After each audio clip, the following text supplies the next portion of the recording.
আজকে আমরা WB class 8-এর ইংলিশ কোশ্চেন ব্যাংক থার্ড সামিটিভের পেজ নাম্বার 203 এবং 204-এ যে গ্রামার রয়েছে সেটা আমরা সমাধান করব। প্রথম যে কোশ্চেন রয়েছে দেখো, তোমরা দেখতে পাচ্ছ যে do as directed, mister Das has many student, he must teach them. এটা করতে বলেছে combine into a simple sentence using infinitive যোগ করতে হবে। চলো আমরা খাতায় আমি আগে থেকে করে রেখেছি, আমি তোমাদের দেখাচ্ছি। এটা কি করতে হবে, প্রথম লাইনটা লিখে দিতে হবে, তারপরে টু টিস লিখতে হবে। Mr Das has many student, to টিস। ইনফিনিটিভ হচ্ছে টু প্লাস ভার্বের এক নম্বর রূপ। এরপরে কোনটি ফ্রেজ এবং কোনটি ক্লজ আমাদের নির্ণয় করতে হবে আমি সংক্ষেপে লিখে দিয়েছি, তোমরা বইটা দেখলেই বুঝতে পারবে।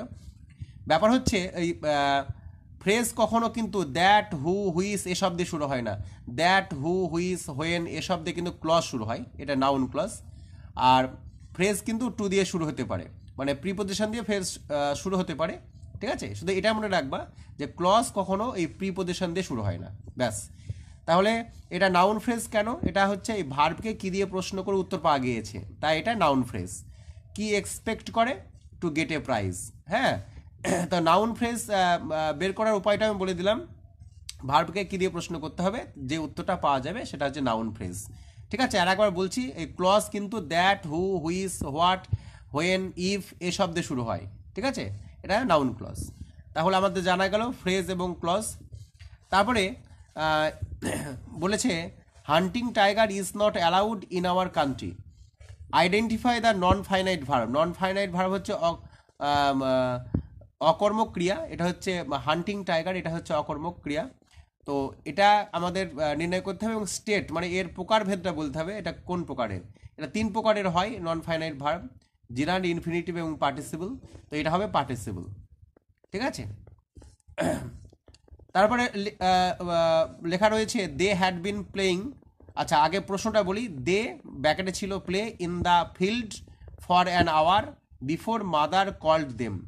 তো এটা বাক্যটা আমরা দেখতেই পাচ্ছি যে পাস্ট টেন্সে লেখা রয়েছে, এবং এটা হচ্ছে past perfect tense, past perfect continuous tense অনুসারে লিখতে হবে। অর্থাৎ সাবজেক্টের পরে হ্যাড বিন এবং ভার্বের সাথে আইএনজি যোগ।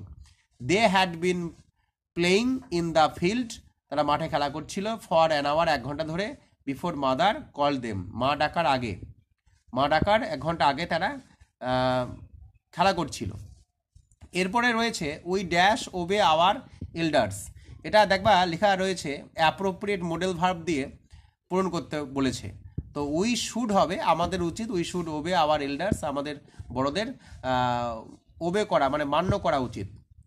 তারপরে প্রিফিক্স সাফিক্স করতে বলেছে, এটা এটা আমার লেখা হয়নি। তো কিংয়ের কিংডম হবে এটা উত্তরটা।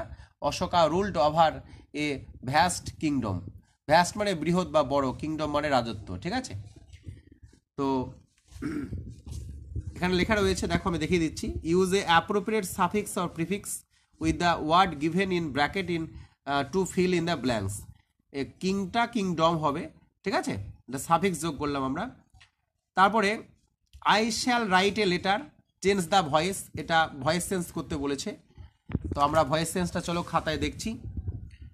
I shall write a letter, আমি একটা চিঠি লিখবো। দেখো এটা সিম্পল ফিউচার টেন্সে লেখা রয়েছে। বাক্যের মধ্যে শ্যাল বা উইল থাকলে উত্তর লেখার সময় শ্যাল বি বা উইল বি হয়। তো বর্তমানে সব ক্ষেত্রেই আমরা উইল বা উইল বি ইউজ করি। তো আমাদের ভয়েস চেঞ্জ করতে গেলে অবজেক্টটাকে আগে নিয়ে আসতে হয়।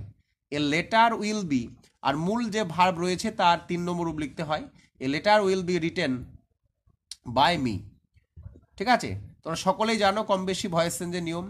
সাবজেক্ট অবজেক্ট হয়, অবজেক্ট সাবজেক্ট হয়। এ লেটার হচ্ছে অবজেক্ট। ভার্বকে কি দিয়ে প্রশ্ন করলে সাধারণত অবজেক্ট পাওয়া যায়? I shall write a letter, কি লিখবো? এ লেটার, একটা চিঠি। দেখো ভার্বকে আমি কি দিয়ে প্রশ্ন করলাম, আমি পেয়ে গেলাম অবজেক্ট। এই অবজেক্টই আগে আসে। A letter will be written by me, আর প্রথমে আই থাকলে শেষে মি হয়। এরপর চলো আমরা দেখে নিই ইনডাইরেক্ট স্পিচ মানে ন্যারেশন চেঞ্জ করতে বলেছে। He said truth wins in the long run, মানে সত্যই জয়ী হয় আর কি। দেখো এই যে বাক্যটা কিন্তু সত্য ঘটনা লেখা রয়েছে। তো সত্য ঘটনা লেখা থাকলে আমরা কমার জায়গায় দ্যাট দিয়ে লিখে দিতে পারি। He said that truth wins in the long run হয়ে গেল।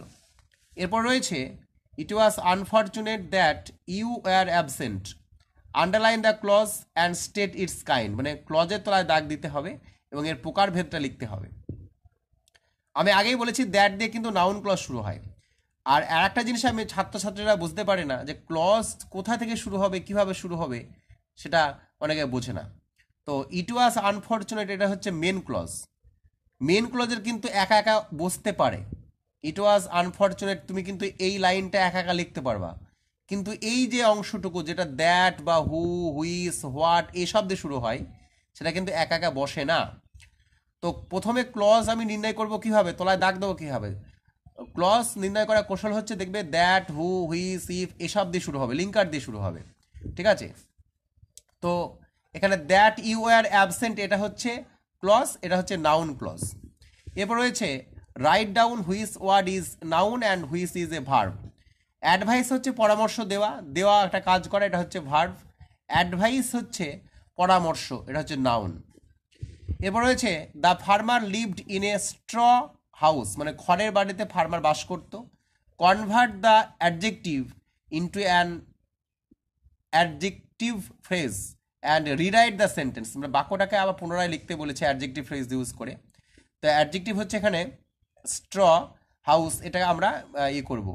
The farmer lived in a house made of straw, তোমরা দেখবে যে made of gold, made of wood, ঠিক এইভাবে মেড অফ স্ট্র, এটা হচ্ছে অ্যাডজেক্টিভ ফ্রেজ, ঠিক আছে?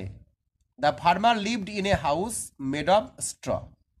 তারপর রয়েছে to walk in the morning is good for health.